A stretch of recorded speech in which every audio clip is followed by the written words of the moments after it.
Hello दोस्तों, नमस्कार। मैं भी एक आप सभी का स्वागत करता हूं आपके अपने इस यूट्यूब परिवार में। तो आप सब कैसे हैं? उम्मीद करता हूं आप सब अच्छे होंगे, स्वस्थ होंगे और अपने एसएससी एमटीएस हवलदार एग्जाम की तैयारी काफ़ी दमदार तरीके से कर रहे होंगे। तो साथियों, जैसा कि आज हो चुका 15 सितंबर और सुबह के 8 बज चुके हैं, एक नई दिन की शुरुआत हो चुकी है। तो दोस्तों, इस नए दिन के साथ बिल्कुल बेहतरीन हम ये दिन को बनाएंगे, क्योंकि एमटीएस एग्जाम यहाँ से बिल्कुल 14 दिन रह गया है। तो दोस्तों, यदि एमटीएस में एक सिलेक्शन लेना है तो साथियों अब आपको मॉडल पेपर मॉक टेस्ट लगाना बहुत जरूरी है। तो दोस्तों, आज की सेशन में जिस पैटर्न पे आपका एमटीएस एग्जाम आता है, 25 क्वेश्चन जीके के आज की सेशन में करेंगे और आपका दोस्तों 14 से 15 क्वेश्चन हम इंग्लिश के प्रश्न करेंगे और साथियों इंग्लिश के वही प्रश्न करेंगे जो आपके परीक्षा में बिल्कुल हुबहू छपेगा। और लास्ट में साथियों रीजनिंग के वही सॉल्व करेंगे जो आपका केवल क्वालिफाइंग रहता है। सभी को पता होगा रीजनिंग मैथ में नेगेटिव मार्किंग नहीं रहेगा, केवल क्वालिफाइंग करना रहता है, जो कि जनरल वालों को 40 क्वेश्चन में से 12 क्वेश्चन सही करना रहता है और आपका साथियों ओबीसी वालों को 10 क्वेश्चन और एससी एसटी वालों को 8 क्वेश्चन करना रहता है। मेरिट लिस्ट आपका किस पे बनेगी? जीके आपका 25 क्वेश्चन, इंग्लिश 25 क्वेश्चन, 50 क्वेश्चन रहेंगे। इस पे नेगेटिव मार्किंग 1 नंबर का रहेगा। ध्यान देंगे दोस्तों, आज की सेशन में बिल्कुल वही पैटर्न पे हम फॉलो करेंगे जिस तरह से एमटीएस बार बार सवालों को पूछ रहा है। एक बार जरूर इस सेशन को पूरा तक जरूर देखिएगा। ओके दोस्त, तो चलिए इस सेशन को स्टार्ट करते। जितने भाई चैनल पे नए हैं तो सब्सक्राइब करके बेल नोटिफिकेशन ऑन करेंगे। ओके दोस्त, तो देखिए आज हम लोग का सेशन का पहला प्रश्न क्या दिया है। गुप्त युग के संदर्भ में घट परवर करपर शब्द को संदर्भित करता है। तो साथियों, गुप्त युग के संदर्भ में घट करपर शब्द किसको संदर्भित करता है? याद रखिएगा, मूर्तिकला और वास्तुकला विशेषज्ञ को संदर्भित करता है। तो पहले का हम लोग का सी ऑप्शन क्या हो जाएगा? बिल्कुल राइट ऑप्शन हो जाएंगे। ध्यान देंगे सभी दोस्त, हर एक क्वेश्चन आपके परीक्षा के लिए समझिए रामबाण होने वाला है। क्वेश्चन नंबर आपका सेकंड देखिए, 2011 की जनगणना के अनुसार 2011 में भारत का जनसंख्या घनत्व कितना था? एक सवाल मान लीजिए आपके पेपर में कंफर्म 110% है। जनगणना 2011 के अनुसार भारत का जनसंख्या घनत्व कितना था? तो याद रखिए 382 किलोमीटर स्क्वायर था। तो डी ऑप्शन क्या हो जाएगा? बिल्कुल यहाँ से राइट ऑप्शन हो जाएंगे। ओके साथी, चलिए नेक्स्ट अगला सवाल देखते हैं। क्वेश्चन नंबर आपका देखिए थर्ड क्या दिया है। वित्त आयोग संविधान के निम्नलिखित में से किस अनुच्छेद संबंधित है? बताइए दोस्तों, वित्त आयोग संविधान के किस अनुच्छेद संबंधित है? ये सवाल भी आपके परीक्षा के साथ वेरी वेरी इंपॉर्टेंट होने वाले। तो अनुच्छेद 280 संबंधित है। तो बी ऑप्शन यहाँ से क्या हो जाएगा? बिल्कुल राइट ऑप्शन हो जाएंगे। ओके दोस्त, चलिए नेक्स्ट अगला सवाल देखते हैं। क्वेश्चन नंबर देखिए 4 क्या दिया है। राज्य से धर्म के पृथक्करण को क्या कहा जाता है? याद रखिए दोस्तों, जो राज्य से धर्म के पृथक्करण को क्या कहा जाता है? धर्म निरपेक्षता कहा जाता है। तो सी ऑप्शन यहाँ से क्या हो जाएगा दोस्त? हम लोग का बिल्कुल राइट ऑप्शन होने वाला है। बिल्कुल आप सभी से रिक्वेस्ट है कि आप इस सेशन जितने भी प्रश्न करेंगे आप सभी से रिक्वेस्ट कि आप जरूर याद कर लेंगे मेरे भाई। देखिए क्वेश्चन नंबर आपका 5 क्या दिया है। निम्नलिखित में किस स्थान पर अलकनंदा और भागीरथी नदियाँ मिलकर गंगा बनाती है? तो साथियों ये सवाल हमने कम से कम 2 से 3 बार आपको ये कराया हुआ सवाल है। तो किस स्थान पर अलकनंदा और भागीरथी नदियाँ मिलकर गंगा बनाती है? तो याद रखिए दोस्त, देवप्रयाग में। तो यहाँ से हम लोग का डी क्या हो रहा है? बिल्कुल करेक्ट ऑप्शन हो जाएंगे।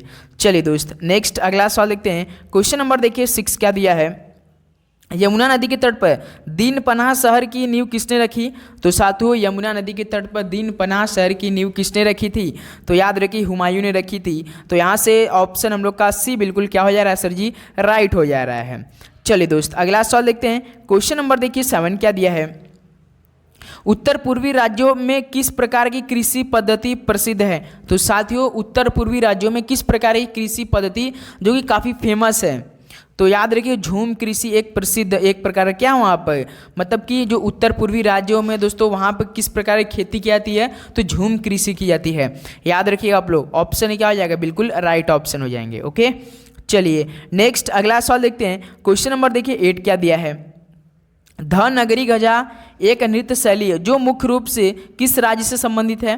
तो ध नगरी गाजा साथियों एक नृत्य शैली जो कि मुख्य रूप से याद रखिए महाराष्ट्र राज्य से संबंधित है। तो सी ऑप्शन यहाँ से क्या हो जाएगा? हम लोग का बिल्कुल राइट ऑप्शन हो जाएगा। चलिए साथियों अगला सवाल देखते हैं। क्वेश्चन नंबर देखिए 9 क्या दिया है कि बोला है कि अमर नायक प्रणाली किस भारतीय राजनीतिक शासकों का एक प्रमुख नवाचार था? तो साथियों जो अमर नायक प्रणाली था ये किस भारतीय राजनीतिक शासकों का एक प्रमुख नवाचार था? तो याद रखिए विजयनगर का था। तो डी ऑप्शन यहाँ से क्या हो जाएगा? हम लोग का बिल्कुल मेरे भाई राइट ऑप्शन हो जाएगा। उम्मीद करूँगा दोस्तों आपको हर एक प्रश्न काफ़ी अच्छे से याद हो होंगे, क्योंकि साथियों देखिए जो डेली हम क्लास प्रोवाइड करते हैं बिल्कुल आपकी ही आसान भाषा में डेली का डेली क्लास प्रोवाइड हम करते हैं। तो देखिए दोस्त, क्वेश्चन नंबर आपका 10 क्या दिया है। केंद्रीय बजट 2023-24 के अनुसार केंद्र सरकार किस क्षेत्र में सबसे अधिक पैसा खर्च करती है। तो आपको हम बता दें दोस्तों, जो आपका एसएससी एमटीएस में करंट अफेयर का सवाल पूछा जाएगा ना, आप मान के चलिएगा आपका 2024 का एक भी करंट अफेयर नहीं पूछा जाएगा, वो भी पूछा जाएगा साथ ही लास्ट के जो 2023 में अक्टूबर नवंबर दिसंबर का पूछेगा 2023 वाला। क्योंकि एसएससी मैंने देखा दोस्तों, मतलब जो आपका सीजीएल का पेपर हाल ही में चल रहा है इस समय और आपका सीएचएसएल एग्जाम चला था ना, तो एसएससी एक भी नया सवाल नहीं पूछा, हर मतलब शिफ्ट में पुराना सवाल पूछ रहा है, मतलब 9 से 10 महीने पहले का पूछता है। तो अब इसमें भी अनुमान हम लोग लगा सकते हैं। बाई चांस पढ़ते रहिएगा दोस्तों, 2024 का भी करंट अफेयर देखते रहिए क्योंकि बहुत जरूरी है। और दोस्तों आपका एसएससी हाल फिलहाल में जो सवाल बना रहा है ना, वो सब पुराना सवाल बना रहा है, नई सवाल तो एकदम नहीं पूछ रहा है एसएससी, ऐसा अपना रणनीति बना लिया है। यदि आपको पेपर दे रहे तो दोस्तों पेपर को एनालिसिस करना बहुत जरूरी है, तो इसलिए आप अपने आप को एनालिसिस भी करते रहिएगा, इससे काफ़ी फायदा होता है। देखिए क्वेश्चन नंबर आपका 11 दिया है, निम्नलिखित में किस स्थान पर पत्थर की बनी नृत्य करते हुए पुरुष की मूर्ति नटराज पाई गई है।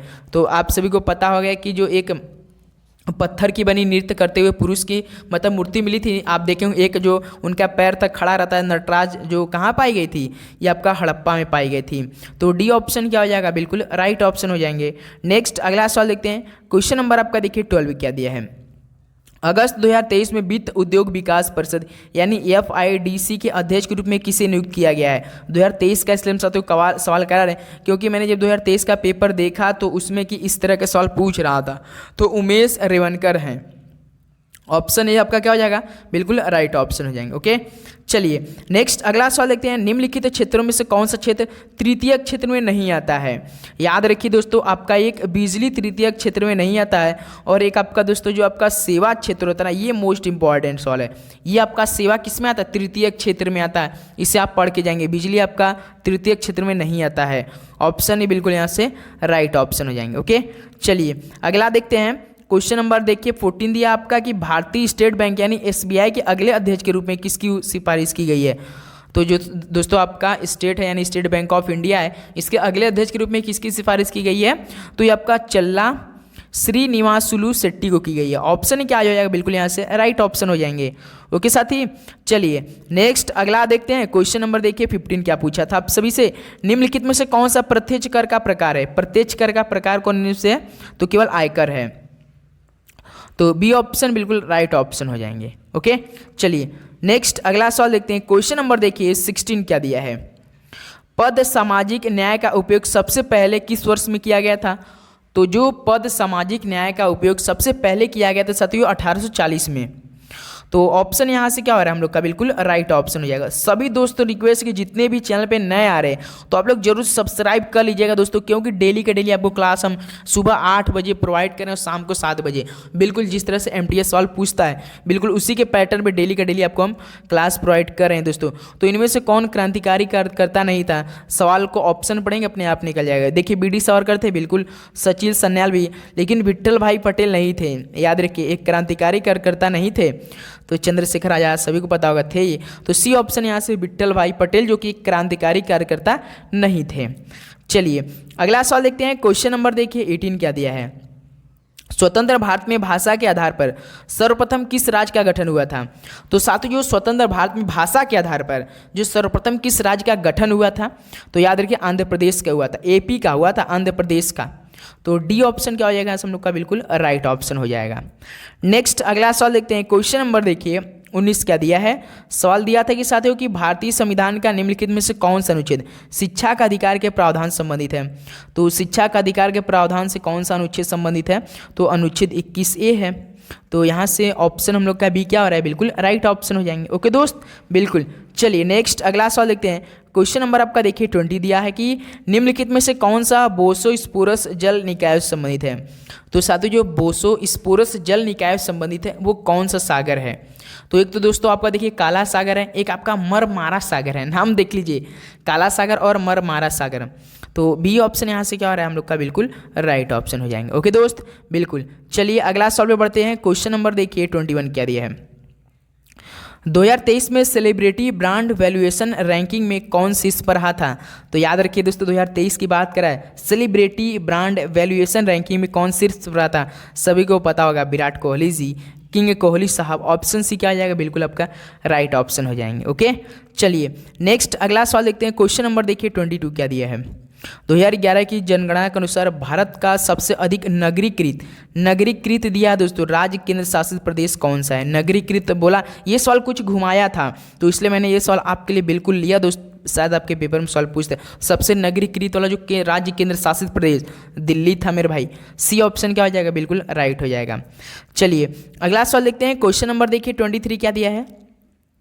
किस नदी को चीन का शोक कहा जाता है, तो हवांगहो कहा जाता है। चीन का शोक किस नदी को कहा जाता है, हवांगहो कहा जाता है। ऑप्शन है बिल्कुल यहाँ से राइट हो जाएगा। चलिए नेक्स्ट अगला सवाल देखते हैं। क्वेश्चन नंबर देखिए 24 क्या दिया है।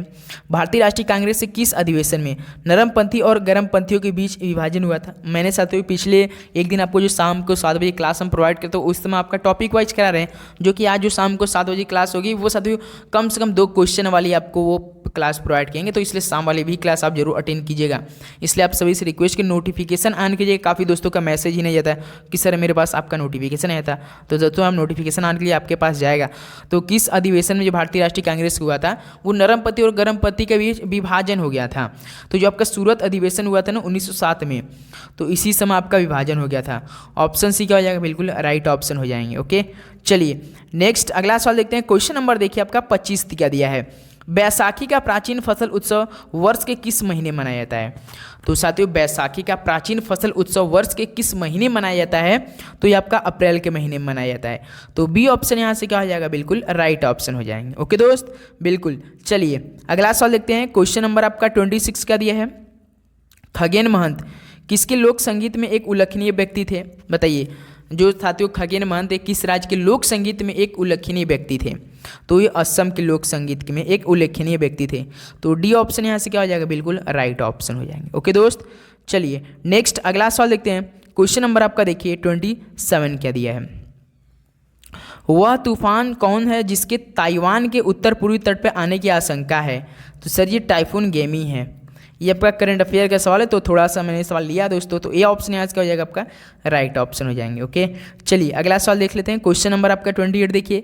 निम्नलिखित में से कौन सा त्यौहार उत्तर प्रदेश में नहीं मनाया जाता है, बताइए आप लोग। तो ताज महोत्सव उत्तर प्रदेश में, गंगा महोत्सव, बुद्ध महोत्सव। लेकिन नुआखाई ये दोस्तों आपका मतलब कि जो आपका पश्चिमी उड़ीसा है ना, यहाँ पर मनाया जाता है। आपका एक तो छत्तीसगढ़ में भी मनाया जाता है, आपका एक तो झारखंड में। झारखंड का फेमस त्यौहार याद रखिए। छत्तीसगढ़ का जो आपका साथियों झारखंड का जो सरहुल त्यौहार, इससे आप लोग याद करेंगे। और ये नुआखाई कहाँ मनाया जाता है, तो आपका पश्चिमी उड़ीसा में, छत्तीसगढ़, झारखंड में मनाया जाता। तो इस तरह से बी ऑप्शन जो कि उत्तर प्रदेश में नहीं मनाया जाता, तो ऑप्शन हम लोग का बी क्या हो जाएगा, राइट ऑप्शन हो जाएंगे। ओके, चलिए अगला सवाल देखते हैं। क्वेश्चन नंबर देखिए आपका 29 के दिए। अब देखिए यहाँ से इंग्लिश के प्रश्न मिलेंगे जो कि मोस्ट इंपॉर्टेंट सवालों के साथ हम बात करेंगे केवल। देखिए, select the most appropriate meaning of the given idiom. अब इडियम का मतलब क्या है, एक क्वेश्चन मान के चलिए या 2 क्वेश्चन भी आपके पेपर में बाई चांस आ सकता है। तो इडियम का मतलब होता है साथियों मुहावरा। तो मुहावरा होता है तो बाई एंड बाई, इसका मतलब क्या है, तुरंत तुरंत, बाद में, इसका मतलब क्या हो जाएगा। तो आपका इडियम मतलब मुहावरा बताना है, तो बाई एंड बाई का मुहावरा टू टर्न पुट, बिल्कुल रॉन्ग। इन ए ट्रबल, बिल्कुल नहीं, संघर्ष में नहीं। स्लोली आफ्टर शॉर्ट पीरियड, इसका मतलब क्या, और समय के बाद, थोड़ी थोड़ी देर बाद, आपका जैसे और समय के बाद, थोड़ा सा धीरे धीरे में होता है ना, तो इसको क्या बोलते हैं, बाई एंड बाई। मतलब आपका तुरंत, बाद में, एक प्रकार का होता है, तो थोड़े समय के बाद, धीरे धीरे, slowly after a short period. जैसे आपका कुछ समय लगता है उसके बाद धीरे धीरे होने लगता है, तो इस तरह से सी ऑप्शन क्या हो जाएगा, बिल्कुल राइट हो जाएंगे। ओके, चलिए नेक्स्ट अगला सवाल देखते हैं। क्वेश्चन नंबर देखिए आपका 30 क्या दिया है। Choose the word that is the most appropriate substitute for the given phrase word. अब आपको दोस्तों what is that is the most appropriate substitute. Substitute का मतलब होता है सबसे उपयुक्त, मोस्ट अप्रोप्रिएट सबसे महत्वपूर्ण substitute for the given phrase word. आपको फ्रेज तो सभी को पता होगा, मतलब शब्द फ्रेज उससे क्या कहते हैं, जिस शब्दों के उस ग्रुप को कहते हैं जो कहते हैं कि पूरा वाक्य तो नहीं देते हैं, पूरा वाक्य नहीं होते हैं, लेकिन अर्थ बिल्कुल देते हैं, उसे क्या बोलते हैं, फ्रेज वर्ड का। जिससे आपका दिया है constant effort to achieve something, इसका मतलब क्या हो जाएगा, बता सकते हैं आप लोग। तो अपने विचार क्या हो सकते हैं, अपने विचार, जैसे कि constant effort to achieve something. तो याद रखिए दोस्तों, कुछ हासिल करने के लिए आप क्या करेंगे दोस्तों, कुछ हासिल करने के एक प्रकार का आपको निरंतर प्रयास बोला जाता है ना, तो उसको क्या बोलते हैं, constant effort to achieve something. और एक मतलब फ्रेज का मतलब ये भी समझ लीजिए क्या होता है, जैसे कि अपने विचार थॉट हैं उसको व्यक्त किया जाता है, उसको क्या बोलते हैं, फ्रेज बोलते हैं। तो यहाँ पे पूछा है कि constant effort to achieve something, तो कुछ हासिल करने के लिए जो निरंतर प्रयास किए जाते हैं तो उसे क्या बोलते हैं, पेशेंस, धैर्य, बिल्कुल, या विग्योर। अब विग्योर का मतलब क्या होता है, ताकत होता है। और आपका इंथुजियाज्म मतलब उत्साह एक प्रकार का, तो हम लोग दृढ़ शक्ति होते हैं ना, कुछ हासिल करने के लिए निरंतर प्रयास करते गए तो उसको क्या बोलेंगे, प्रीजेवेरेंस बोलेंगे। क्या दोस्त, परसेवरेंस बोलेंगे। डी ऑप्शन देखिए आपका बिल्कुल राइट ऑप्शन, परसेवरेंस बोला जाता है। डी ऑप्शन दृढ़ता होता है इसके माने।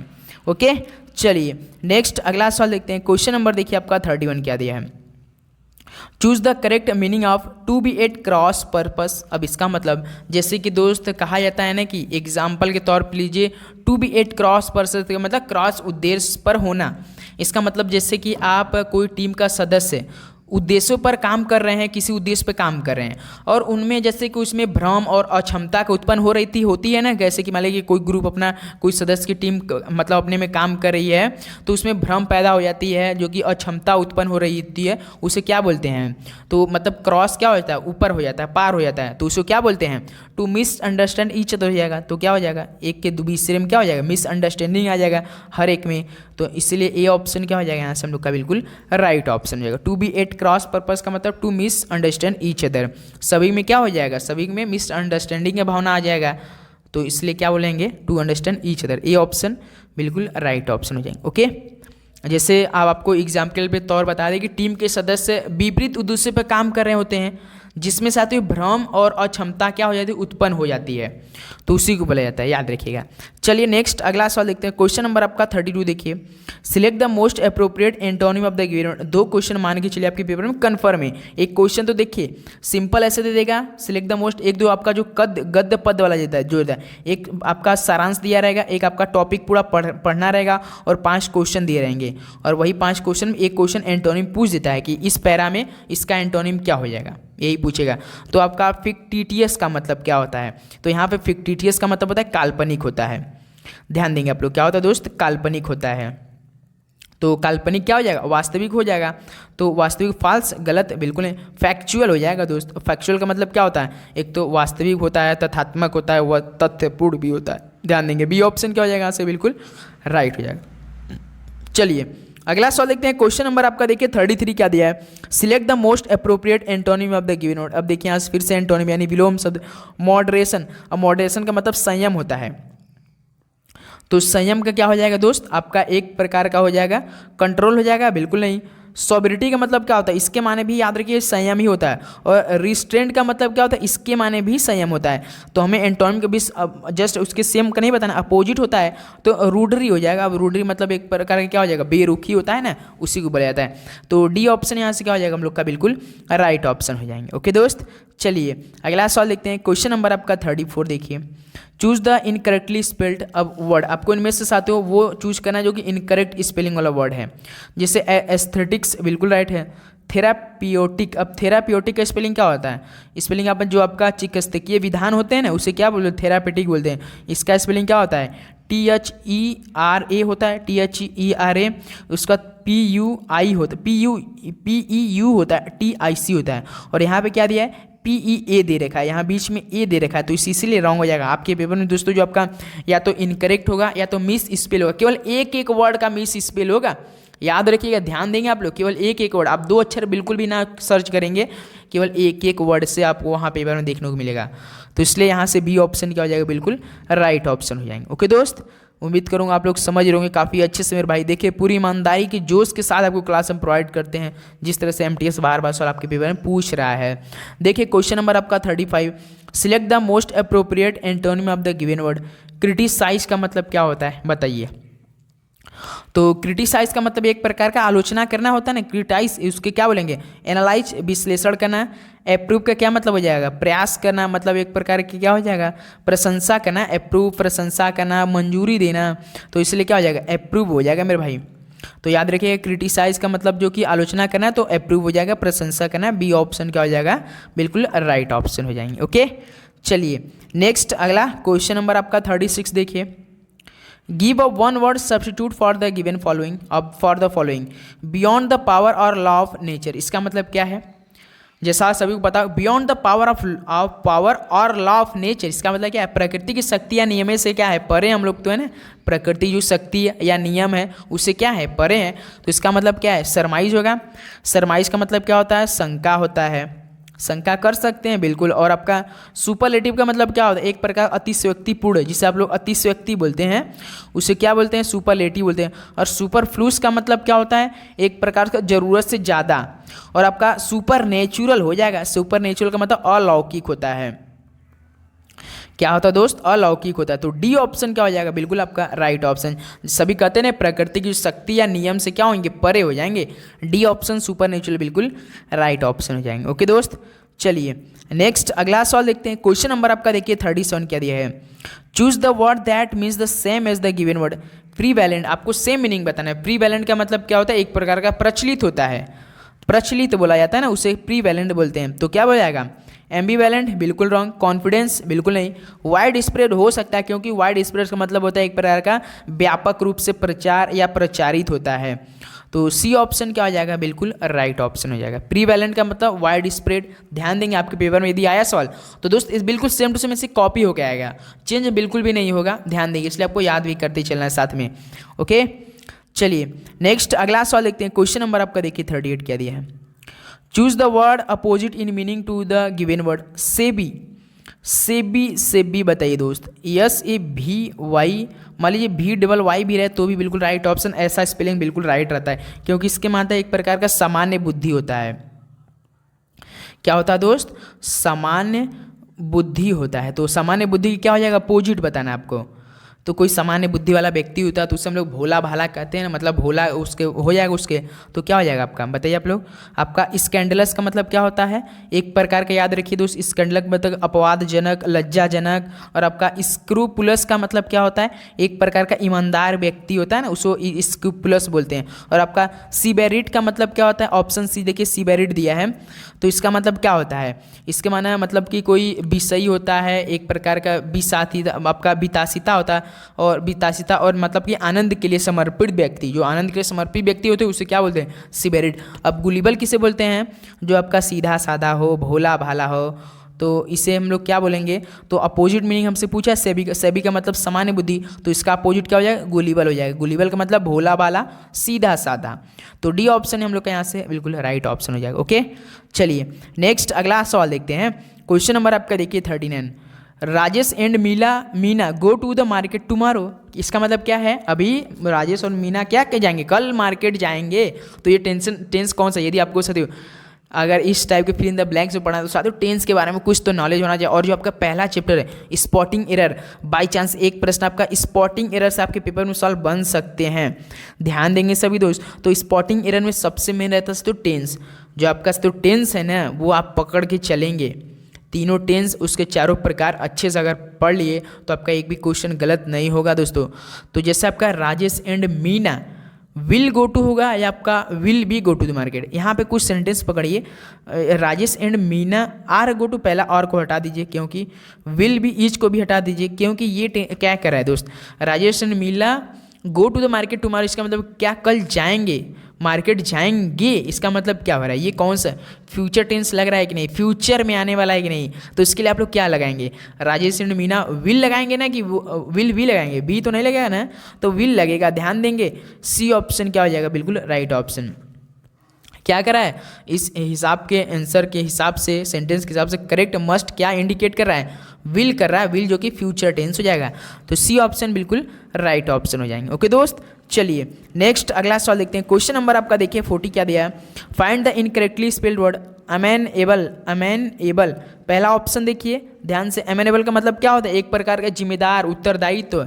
इसका स्पेलिंग क्या होता है, लेकिन इसका स्पेलिंग होता है अमेनेबल होता है, अमेनेबल। देखिए यहाँ पे भी दोस्त, यहाँ पे देखिए ई की जगह ए दिया है, ए की जगह ई दे रखा है, तो इसलिए ये रॉन्ग है। ऑप्शन हम लोग का बिल्कुल राइट ऑप्शन अमेनेबल का ये मीनिंग होता है, एक प्रकार रिस्पॉन्सिव, आपका open and responsive to suggestion, किसी को आप देते हैं तो ये ऑप्शन यहाँ से क्या हो जाएगा, हम लोग का बिल्कुल राइट ऑप्शन हो जाएगा। ओके चलिए नेक्स्ट अगला सवाल देखते हैं। क्वेश्चन नंबर आपका देखिए 41, choose the appropriate phrasal verb. अब इस सवाल का राइट ऑप्शन बताइए। फ्रेजल वर्ब आपको चूज करना है। The society looks the loser. अब आप समझ सकते हैं कि जब आप मान लीजिए कहीं कोई दुनिया में हार जाता है तो समाज उस हारने वाले व्यक्ति को किस नज़र से देखता है? बिल्कुल कि देह दृष्टि से देखता है, काफ़ी अपमानजनक दृष्टि से देखता है ना। समाज हारने वाले व्यक्ति को कैसा देखता है? तो the society looks downs upon the losers हो जाएगा मेरे भाई। डाउन्स अपान होगा, डाउन अपान, सी ऑप्शन। अब एक प्रकार का हीन की भावना से दिखता है ना। The society looks down upon the loser, C option क्या हो जाएगा? बिल्कुल राइट ऑप्शन हो जाएगा। ओके, चलिए नेक्स्ट अगला सवाल देखते हैं। क्वेश्चन नंबर आपका देखिए दोस्त 42 क्या दिया है। निम्नांकित प्रश्न में दी गई श्रेणी से लुप्त संख्या का चयन कीजिए। चलिए दोस्त, दी गई श्रेणी से लुप्त संख्या का चयन कीजिए, बताइए क्या हो जाएगा सवाल का राइट ऑप्शन आप सभी के हिसाब से। जैसे देखिए दोस्त 51 से 55, उसके बाद दोस्त 1 सेकेंड में भाई, 1 सेकेंड थोड़ा सा देखिए, 51 से कितना दिया है? 55 दे रखा है। उसके बाद दोस्त 64 दे रखा है, 80 देख रहा है, 1 आपका 105। देखिए 51 से 55 कैसे जाएंगे? यदि हम लोग 51 में ऐसा क्या करेंगे 55 हो जाए। एक बार आप इस वीडियो को आप लोग क्या करेंगे, थोड़ा सा रोकेंगे, उसके बाद पहले आप लोग हल कीजिए, उसके बाद हमें जवाब देने का प्रयास कीजिए। ऐसी तैयारी तभी तो मज़ा आएगी मेरे भाई। बताइए दोस्तों, पहले आप लोग दोस्तों थोड़ा सा इस वीडियो को पॉज करेंगे, उसके बाद ही इस वाला राइट ऑप्शन कैसे आया होगा। तो 51 में हम लोग ऐसा क्या करें? सबसे पहले जोड़िए। देखिए 51 में देखिए हम लोग मान लीजिए 4 जोड़ देते हैं, मान लीजिए +4 करते हैं तो बिल्कुल हो जाएगा। उसी प्रकार देखिए 55 से 64 आया है, तो 55 में कितना जोड़ोगे? 64 हो जाएगा। तो हम लोग यदि 9 जोड़ रहे हैं, बिल्कुल 9। उसका 64 से 80 कैसे जाएगा? 64 6 70 10 80, 16 जोड़ने पर कितना आ रहा है दोस्त? आपका 80 बन रहा है। तो 80 से 105 कैसे आएगा? 80 20 100 105 25। देखिए ये क्या हो रहा है? 2 का स्क्वायर, ये 3 का स्क्वायर, ये 4 का स्क्वायर, ये 5 का स्क्वायर। तो अगला श्रेणी कौन आ सकता है? 2 का स्क्वायर, 3 का स्क्वायर, 4 स्क्वायर, 5 का, 6 का स्क्वायर। 6 का स्क्वायर कितना होता है? 36 जोड़िए। 105 में यदि हम लोग 36 जोड़ते हैं तो कितना होगा? 105 36 कितना होगा? 141। क्या आपका क्वेश्चन मार्क जगह 141 आ रहा है? बताइए आप लोग। बी ऑप्शन क्या आ रहा है आप सभी का? देखिए ऑप्शन बी भी दे रखा है। क्या आप लोग समझे कैसे इस सवाल को हल किया है? क्या क्या है दोस्त? 51 प्लस 4 2 का स्क्वायर, 55 से 64 9 3 का स्क्वायर, 64 से 80 प्लस 16 किया जो कि 4 का स्क्वायर है। फिर 80 से 105 किया है, यानी 25 जोड़ा। 25 किसका होता है? 5 का होता है। 105 से आपका 41, उसका सीरीज को हम लोग बढ़ाएं, उसी हिसाब से हम लोग सीरीज के हिसाब से, प्रश्न के हिसाब से हम लोग कितना हो जाएगा? 141 हो जाएगा। तो इस तरह से हम लोग का बी ऑप्शन राइट हो जाएगा। ओके साथी, बिल्कुल। चलिए अगला सवाल देखते हैं आपका। क्वेश्चन नंबर आपका देखिए 43। देखिए निम्नलिखित प्रश्न में दिए गए विकल्पों में संबंधित अक्षरों का चयन कीजिए। जैसे देखिए Q T Y, Q T Y से क्या बनाया है? Y T Q. आप देख रहे हैं तो इन्हीं शब्दों क्या किया है, बस इधर उधर किया है कि नहीं? एक बार ध्यान से देखिए, पहले इसका पॉज कीजिए, उसको देखिए, अपने से हल कीजिए, उसके बाद बताइए हमें। क्यू टी वाई देखिए कैसे किया है। देखिए लास्ट का देखिए, आप देख सकते हैं ध्यान से कि वाई देखिए स्टार्टिंग लिखा है, फिर क्यू यहाँ पे कर दिया है। टी का बिल्कुल सेम प्लेस किया है, वाई को फर्स्ट में फिर क्यू को लास्ट में किया है, बस अब इधर से उधर किया है। तो उसी प्रकार हमसे क्या पूछा? ई एन आर का पूछा। प्रश्न में हल कर लिया जाए, क्यों टाइम वेस्ट किया जाए। जैसे देखिए आर को इधर लिख दे, एन को बिल्कुल इधर, आपका ई को लास्ट में कर दिया। आर एन क्या ऑप्शन दिया? देखिए सी ऑप्शन दिया है। क्या सी ऑप्शन आपका बिल्कुल राइट ऑप्शन हो नहीं जाएगा? बताइए आप लोग, एक बार अच्छे समझ लीजिए, आप लोग समझने का प्रयास करेंगे आप लोग। जैसे देखिए ई एन आर दिया है तो आर को इधर लिख दीजिए, ई को इधर लिख दीजिए और ए एन को सेम प्लेस कर दीजिए, तो आर एन ई हो जा रहा है। देखिए आर एन ई दिया कि नहीं है, बस उसी तरह Q T Y, Y two को किया, वाई टी क्यू किया था, तो इस तरह हम लोग क्या हो जाएगा? क्वेश्चन मार्क कीजिएगा, आर एन ई हो जाएगा। बिल्कुल बिल्कुल, आपको हम बता दें ये कम से कम दोस्तों 33% लोग ने सही दिया था राइट ऑप्शन। तो सी ऑप्शन क्या हो जाएगा? बिल्कुल राइट ऑप्शन हो जाएंगे। ओके दोस्त, चलिए नेक्स्ट अगला सवाल देखते हैं। क्वेश्चन नंबर आपका देखिए 44 क्या दिया। यदि एक निश्चित कूट भाषा में बेस को 27 के रूप में लिखा जाता है तो उसी कूट भाषा में कलेक्शन को क्या कूट किया जाएगा? तो मेरे भाई बेस को सबसे पहले आप लोग कीजिए, बेस को 27 लिखा है तो बी का मान कितना होता है? 2 होता है। ए का मान 1 होता है, यस का मान 19 होता है, ई का मान 5 होता है। अब इस सबको हम लोग जोड़ते हैं, क्या जोड़ने पर हम लोग का 27 आ जाएगा। अगर इस तरह का आपके पेपर में प्रश्न आया तो सबसे पहले दोस्त आप इसे क्या करेंगे, सबसे पहले इसको सभी को कोड कर दीजिएगा, उसका जोड़िएगा, देखिए कितना आ रहा, फिर उसमें कुछ ऐसा मल्टीप्लाई या एडिशन या माइनस या डिवाइड कीजिएगा, उसी से आ जाएगा। इस सबको हम लोग जोड़ते हैं, जैसे देखिए आपका 2 1 3, 2 1 3, 3 और 9 कितना होता है आपका, और 2 1 3 और 19 कितना, 22, 22 5 27, देखिए 27 भी दिया। इसका मतलब क्या क्या, सभी को कोड करके बस जोड़ दिया है और कुछ भी नहीं किया है। उसी प्रकार हमसे कलेक्शन का पूछा है ना, तो कलेक्शन को हम लोग पहले इसे लिखते हैं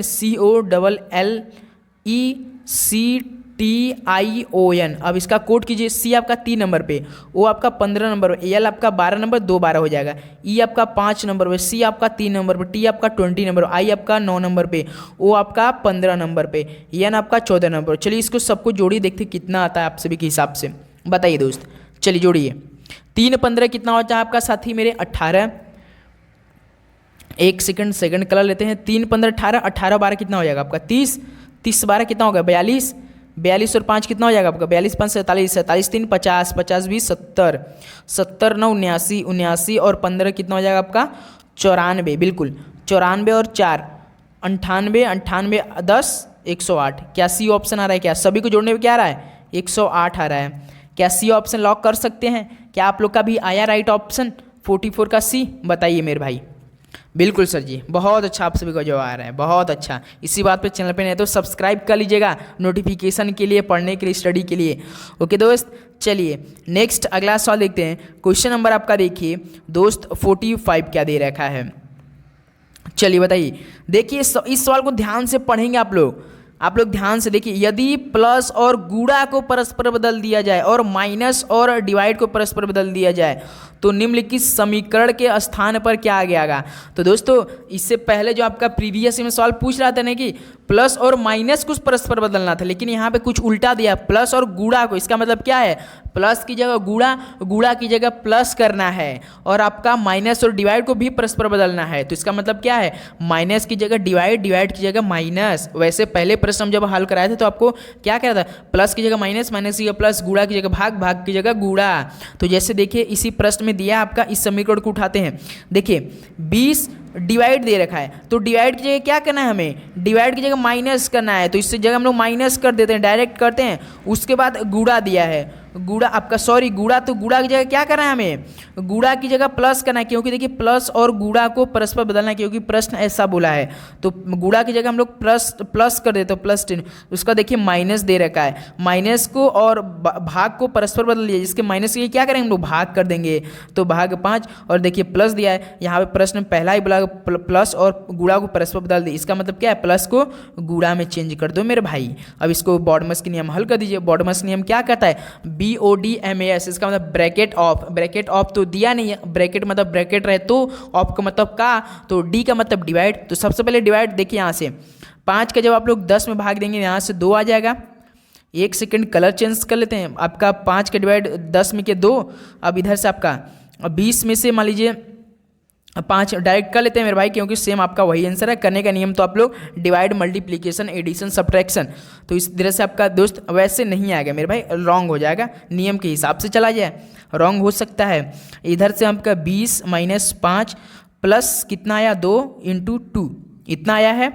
उसके बाद देखिए दोस्त क्या आया है 20 15, उसके बाद क्या करेंगे हम लोग, गुणा करेंगे ना, तो यहाँ से 2 दूना 4 आ गया, प्लस 20 15 माइनस 5, 20 में से 15 घटाइए, कितना आ जाएगा आपका, 20 में से 5 घटाएंगे तो 15, 15 और अब यहाँ 4, 15 5 4 19, क्या 19 आपका आ रहा है। देखिए ऑप्शन बी दे रखा है, तो बी को हम लोग क्या लॉक कर सकते हैं। बस बॉडमस का नियम लगाए, बस आप लोग प्रश्न को समझिए, परस्पर बदलना था मेरे भाई, परस्पर बदलना था। ध्यान देंगे, नियम के हिसाब से चलेंगे। अगर नियम आप लोग फॉलो नहीं किए तो सबसे पहले कि आपकी माइनस की जगह जो आपको प्लस करना है तो आप माइनस कर, तो रॉन्ग हो जाएगा। जिस हिसाब से बॉडमस नियम कहता है उसके हिसाब से जाएंगे तो आपका राइट होगा। ओके दोस्त, चलिए अगला सवाल देखते हैं। क्वेश्चन नंबर आपका देखिए 46 क्या दिया है। दिए गए विकल्पों से विषम शब्द का चयन कीजिए। Diabetes, ulcer, hormone, anaemia. आप देख सकते हैं डायबिटीज, अल्सर और एनीमिया एक प्रकार क्या है, ये आपका मधुमेह होता है डायबिटीज, और आपका अल्सर और एनीमिया ये सभी क्या है, एक बीमारियों का प्रकार है ना। लेकिन हार्मोन क्या होता है, हार्मोन एक प्रकार का दोस्तों शरीर में जो उत्पन्न होने वाले एक क्या है दोस्तों, एक प्रकार का मतलब कि हम क्या बोल सकते हैं, रासायनिक पदार्थ होते हैं ना, जो कि कोशिकाओं या अंग मतलब गतिविधियों को नियंत्रित या नियमित करते हैं, उसे क्या बोलते हैं, हार्मोन बोलते हैं। तो इसमें विषम हो जाएगा हार्मोन हम लोग का। डायबिटीज, अल्सर, एनीमिया सब क्या है, एक प्रकार का मतलब कि हमें सभी बीमारियों क्या एक प्रकार का है। तो उसी प्रकार हार्मोन एक प्रकार का क्या है, एक रासायनिक उत्पादन जो होता है, पदार्थ होता है, जो कि हमारी कोशिका या अंगों को क्या करता है, नियंत्रित करता है, गतिविधित करता है। तो सी ऑप्शन विषम हो जाएगा यहाँ से। ओके मेरे भाई, चलिए नेक्स्ट अगला क्वेश्चन नंबर आपका 47 बताइए। ये सवाल आप सभी लोगों के लिए होमवर्क पे रहने वाला है, क्योंकि देखिए S T T U, you भी वी डब्ल्यू, डब्ल्यू एक्स, क्या काफ़ी तुरंत आया कि नहीं। 47 का बी ऑप्शन, यस के बाद टी, टी के बाद यू, यू के बाद भी के बाद डब्ल्यू, डब्ल्यू के बाद एक्स। सेम पैटर्न पे क्या टाइम बचत है, इस तरह का सवाल पे टाइम बचत होगा। ऐसा 2 प्रश्न आपके पेपर में आ रही जी, जो कि बिल्कुल एक भी मतलब कि सेकेंडों वाली बात खेल रहेगा आपके लिए, यदि आप प्रैक्टिस किए रहेंगे तो मेरे भाई। तो यहाँ से बी ऑप्शन क्या हो जाएगा, बिल्कुल राइट ऑप्शन हो जाएगा। ओके, इस सब लोग हल करेंगे। नेक्स्ट अगला सवाल देखते हैं। क्वेश्चन नंबर आपका देखिए 48 क्या दिया है। उस विकल्प का चयन कीजिए जिसमें शब्द वही संबंध साझा करते हैं जो दिए गए शब्दों के युग्म द्वारा साझा किया गया है। जैसे विश्वास का संबंध आस्था से है, तो कैसे विश्वास का संबंध आस्था से हुआ होगा। तो आप सभी को पता होगा विश्वास आस्था एक प्रकार क्या है, एक दूसरे के पर्यायवाची है। ये विश्वास का देखेंगे ना, तो एक विश्वास आस्था एक क्या है, एक दूसरे के पर्यायवाची शब्द है। तो निष्पक्ष, पौष्टिक, बिल्कुल रंग। खुशी, सफलता, खुशी सफलता बिल्कुल आपका। घृणा, अरुचि, बिल्कुल फिर भाई क्या है, एक प्रकार का सी ऑप्शन। घृणा अरुचि क्या है, एक प्रकार क्या एक दूसरे के पर्यायवाची हैं। ध्यान देंगे सभी दोस्त। तो इस तरह से हम लोग को क्या हो जाएगा, सी ऑप्शन बिल्कुल राइट ऑप्शन हो जाएंगे। ओके मेरे भाई, चलिए नेक्स्ट अगला सवाल देखते हैं। क्वेश्चन नंबर आपका देखिए 49 क्या दिया है। Choose the incorrectly spelled word. Locker बिल्कुल राइट है। रिफ्ट बिल्कुल। TIHGT, थाई का स्पेलिंग क्या होता है, TIGHT, ये होता है। TIGHT का मतलब क्या होता है, एक प्रकार का तंग होता है, चुस्त होता है। ध्यान देंगे। तो ये आपका इनकरेक्ट TIHG नहीं होता है, TIGHT होता है। तो इस तरह से हम लोग का सी ऑप्शन क्या हो जाएगा मेरे भाई, बिल्कुल राइट ऑप्शन हो जाएंगे। ओके, चलिए नेक्स्ट अगला सवाल देखते हैं। क्वेश्चन नंबर आपका देखिए 50 क्या दिया है। Police used evidence to convict a victim who was innocent. इसका मतलब क्या है, इसका मतलब पुलिस यूज्ड स्टंटेड, बिल्कुल ऑथेंटिक, हेटफुल, फैब्रिकेटेड। तो दोस्तों फैब्रिकेटेड का मतलब क्या है, एक प्रकार का लोगों को मतलब कि जो धोखा देना है, मतलब कि लोगों को धोखा, जो पुलिस माली लोगों को धोखा देने के लिए कोई मनगढ़ंत या झूठा मतलब क्या जानकारी गढ़ती है या बनाती है ना, उसे क्या बोलते हैं, फैब्रिकेटेड बोला जाता है। और आपका यहाँ से क्या हो जाए, police use fabricated evidence to convict a victim who was innocent. इसका मतलब क्या है, पुलिस ने जैसा कि एक पीड़ित व्यक्ति को मतलब कि दोषी ठहराने के लिए मनगढ़ंत कहानी बना देते हैं, सबूतों का इस्तेमाल किया जाना जो करते हैं ना, उसे क्या बोलते हैं, फैब्रिकेटेड बोल जाता। तो पुलिस यूज फैब्रिकेटेड। तो डी ऑप्शन क्या हो जाएगा, बिल्कुल यहाँ से राइट ऑप्शन हो जाएगा। तो दोस्त इस तरह से आपका टोटल 50 क्वेश्चन कंप्लीट होता हुआ, बिल्कुल एक एक प्रश्न आपको मैंने समझाया दोस्तों, जीके जीएस आपका इंग्लिश और आपका रीजनिंग। तो बताइए दोस्त अब आपका कितना स्कोर रहा इस सेशन से, बताइए मेरे भाई, आप सभी का कितना डेडिकेट रहा आज के सेशन से। आप सभी से रिक्वेस्ट कि आप जरूर दोस्तों पढ़ेंगे, एक बार जरूर अच्छे से रिवाइज करेंगे हर एक सेशन को। तो चलिए दोस्तों आज इस सेशन के ही समाप्त करते हैं, मिलते हैं कल एक नए सेशन के साथ। सॉरी नए सेशन नहीं यार, शाम को 7 PM पे, जो कि बिल्कुल दमदार हम लोग का सेशन होता है ना। आप सभी से रिक्वेस्ट है कि आप लोग पढ़िए, जरूर अच्छे से पढ़िए, क्योंकि अब एग्ज़ाम में बिल्कुल भी 2 हफ्ता है, 2 हफ्ता तो ऐसा निकल जाएगा पता ही नहीं चलेगा। तो आप सभी का सेशन कैसा रहा एक बार जरूर बताइए, फीडबैक अपना जरूर दीजिएगा दोस्तों, क्योंकि लगातार आपके लिए क्लास ऐसे ही प्रोवाइड की जा रही है मेरे भाई। ओके दोस्त, तो चलिए मिलते हैं कल एक नए सेशन के साथ, एक दमदार सेशन के साथ। शाम को 7 बजे, आज शाम को ही मिलेंगे शाम को 7 बजे। एक बेहतरीन सेशन है जो कि टॉपिक वाइज हम लोग क्लास चल रही है, इसलिए आप सभी से रिक्वेस्ट की चैनल पे नए तो सब्सक्राइब करके बेल नोटिफिकेशन ऑन करेंगे मेरे भाई। ओके दोस्त, सो चलिए सभी को ऑल द वेरी बेस्ट। आपका दिन मंगलमय हो, पढ़ाई करते रहिए, अच्छे से रहिए, स्वस्थ रहिए, अपना ख्याल रखिए, माता पिता का ख्याल रखिए, अच्छे से रहिए। सभी को एग्जाम के लिए बेस्ट ऑफ लक। आपका दिन मंगलमय हो। जय हिंद, वंदे मातरम, धन्यवाद।